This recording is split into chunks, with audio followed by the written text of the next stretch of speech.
All right, welcome in. We've got Cliff Godwin with us. Stephen Igo from Hoist the Colors, as well as we talk Pirate baseball. And what a strange weekend it was as far as the scheduling goes. We'll talk about that and what the week ahead has in store. It was also exam week, so a lot of challenges that are not unique to this time of year. Cliff Godwin joins Stephen and myself. Coach, 2 out of 3. Winning another conference series this weekend against USF. Before we dive into the deets, why don't we just get an overall thought going into everything? We knew it was going to be a tough weekend going in because they're very offensive. They've got a bunch of guys that are in their lineup that have been in this league for 3 and 4 years. They're really good hitters. When you're a little bit thin on the pitching side, you worry about those things. And Trey was outstanding on Friday. Our offense was outstanding on Friday. And then, Saturday, I just didn't think our position players were the same mentally. I don't know if they thought we were just going to win because we're East Carolina and what our record is, but the vibe just wasn't the same in our dugout. And that'll be something that we address this week. And we'll have a leadership group meeting this afternoon and be able to talk about it because it's not about the performance necessarily mentally. I felt like we just weren't as engaged in either game. I mean, we won the first game because we hit some home runs and Norby and Danny Beal split the game. But offensively and defensively, I just didn't think that we were sharp in either game. Between games Sunday, there's such a long time with the weather. What do you do to kind of keep, the guys? Do you have them get off their feet? Do you do things to kind of keep them warm? How do you spend that amount of time? And you really don't know. I mean, you had maybe a pretty good idea after a certain point. But, I mean, that's a pretty lengthy amount of time in between games. Yeah, I thought it would probably help us maybe, reset, maybe get us fresh, but it didn't, in my opinion. But they get off their feet. A lot of them will get treatment. Some guys play cards. Some guys play the game Mafia. Some guys watch some other college baseball games. But they're laying around in shorts without a shirt on most of the time. And then a lot of them will take a shower as it's getting closer to game time just to refresh themselves. Even, I took a shower just to, get rejuvenated for the second game. Cliff, you talked afterwards yesterday about, I guess, the conference kind of making the decision to play a doubleheader Sunday. What exactly went on and transpired from, let's say, I guess, Friday into Saturday and then Saturday that led to the decision about Sunday?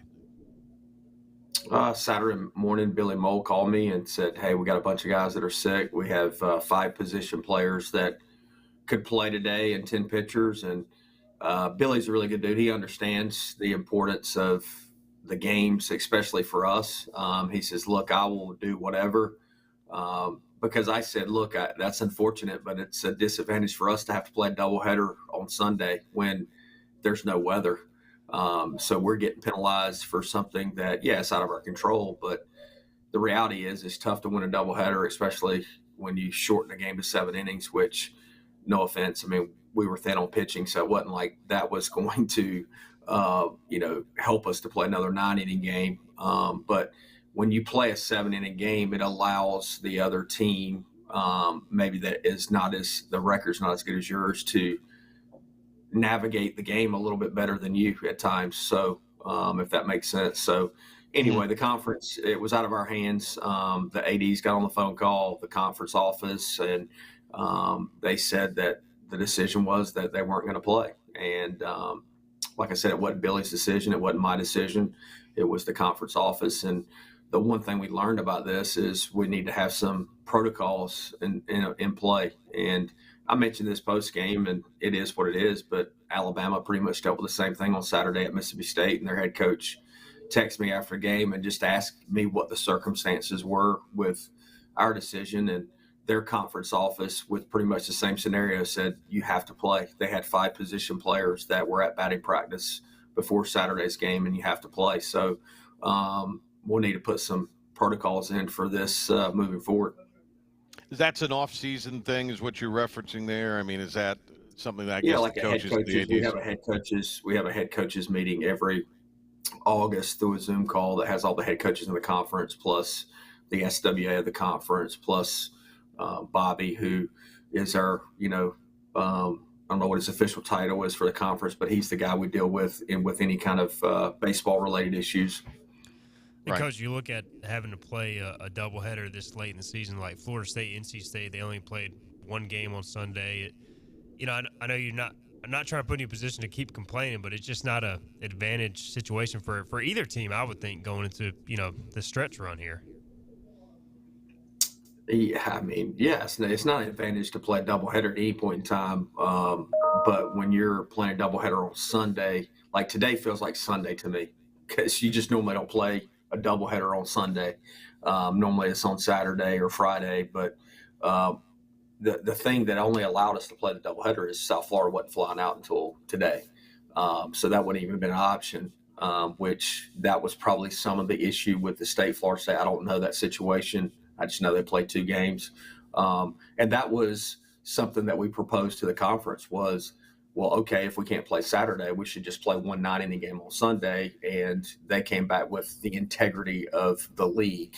We need to try to play a doubleheader, which I get their side of things, but also we're put into an unprecedented situation on Saturday when that's never happened in our conference since I've been the head coach at East Carolina. We don't have protocols in place. So then there needs to be some wiggle room with what we think the integrity of the league is, because it puts the first place team in a competitive disadvantage to play a doubleheader on Sunday when we could have played on Saturday. We asked you post game about the Riley Johnson strike as well, and that was a huge strike. I mean, 2-1 count. He could bunt there. He could slash. I mean, that changes the whole at bat. So did you get a chance to go back and watch the video there? Any other thoughts on that situation? Yeah, I mean, I go by the letter of the law. I mean, the umpire was right, but I would tell you this, and I'm not talking about the specific umpire who called it. I'm amazed at how, letter of law says, hey, the 20-second clock is supposed to start when the pitcher gets the ball back from the catcher. I would tell you that 99% of the time, they don't start the 20-second clock until the pitcher is on the rubber. And this specific instance, Riley Johnson is brushed back on a 2-0 count. So it's taken him a little time to gather his thoughts. Maybe I gave the sign a little bit late, which by the time Riley got his wits about him because he had been brushed back, that's when I gave the sign. And the guy walked down the mound as well. So there was a lot of time that passed in there. I just have a tough time with you calling it in that situation, man. Like the game, let the game be decided on the field, not because we call a strike because of 20-second clock. But you see it in the major leagues, you see it in college baseball. There's always a situation, but they don't call balks. The guy blew through his delivery and the pitch, the 2-0 pitch, and we don't call balks, but we want to call the 20-second. It's just like, hey, we pick and choose what we want to call in that situation, and that's what I have an issue with. All right, we'll get back to the play on the field, Coach, I promise. So Danny Beal was critical in the first game on Sunday. Obviously Norby goes 4, and then Danny goes 5. Ran into some trouble in the top of the 5th. Just his resiliency to bounce back, go the rest of the way. How huge was that? Yeah, I think Danny, it takes him a little time. I mean, he's still dealing with his left knee that he's dealt with for the past 2 years, and we're trying to manage it. But I think it takes him a little time to get out there and get comfortable, to be honest with you. But once he can get settled in, like he has the past 2 outings, then he looks like Danny Beal of old. So, but it was huge. It was huge, especially with our pitching staff being depleted with injuries right now. To use 3 pitchers in 2 games, man, is special. Trey going on Friday, and then Norby and Danny split in game 1 yesterday was huge going into, game 3, just been thin on the pitching side. And, Coach, of course, we didn't see Wyatt or Root pitch. Can you give us the latest on their status?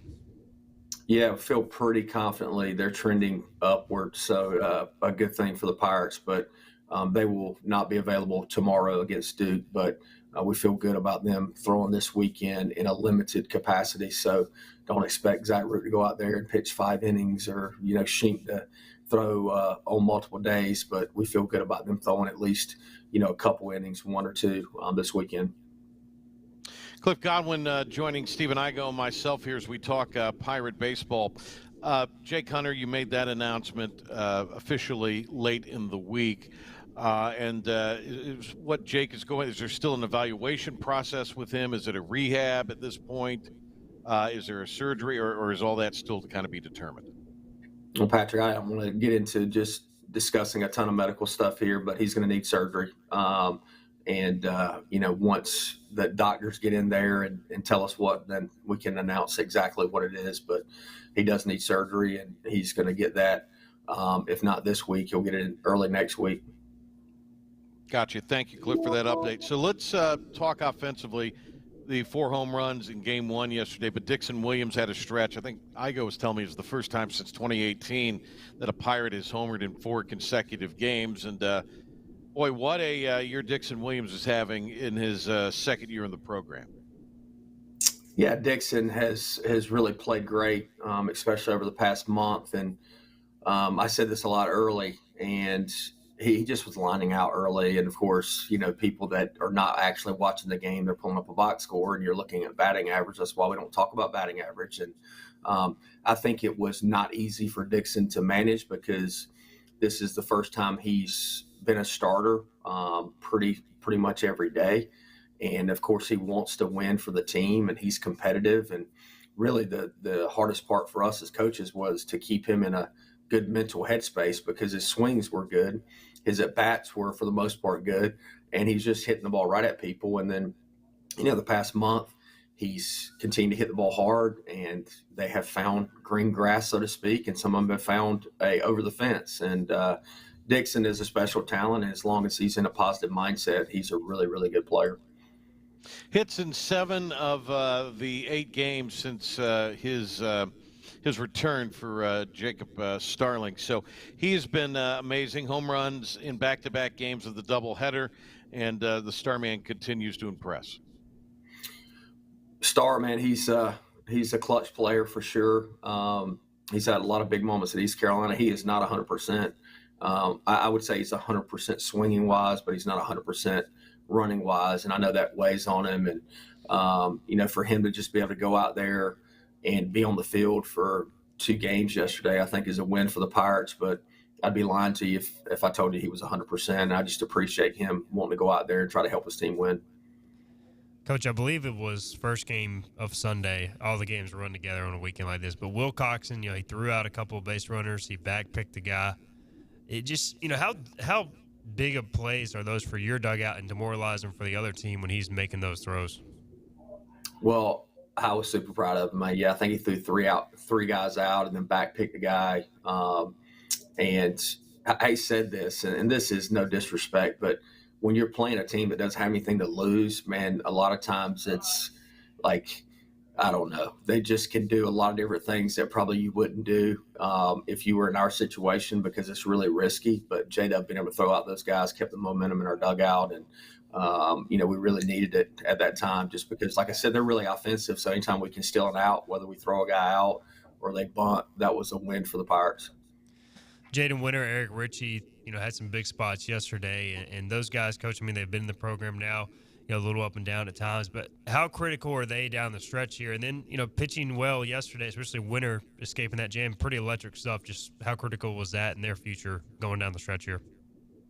Yeah, we need those guys continue to get a little bit better. It's not like they're light years away. What Jade did was special, and you guys can see Richie, man, at times he's special as well. And his command's getting better, and Coach Knight's working with both those guys. But I'm super proud of those guys being able to go out there and get some outs for us, because they do work hard, and they're great teammates as well.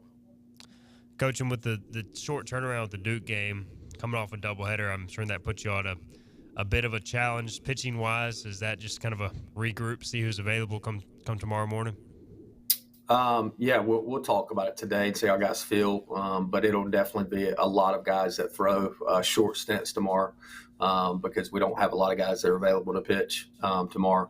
But we'll go about it the best way we can, and we'll have fun. We need Pirate Nation to be loud and bring some juice, because even in the second game yesterday, I thought our crowd was great, even though there wasn't a lot of people, physical bodies.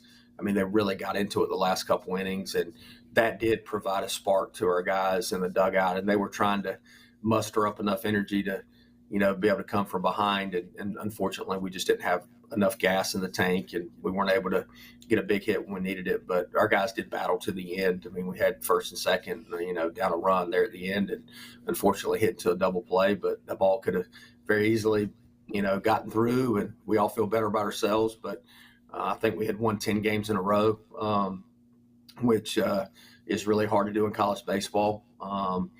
For you stat people out there, we have the #1 non-conference RPI in the entire country. Now think about that. So we have played the best competition possibly when it comes to and won those games as far as non-conference goes. And that continues tomorrow. Top 10 matchup with Duke coming in. Another team that is very offensive, and Chris Pollard gets his group fired up anytime they play the Pirates.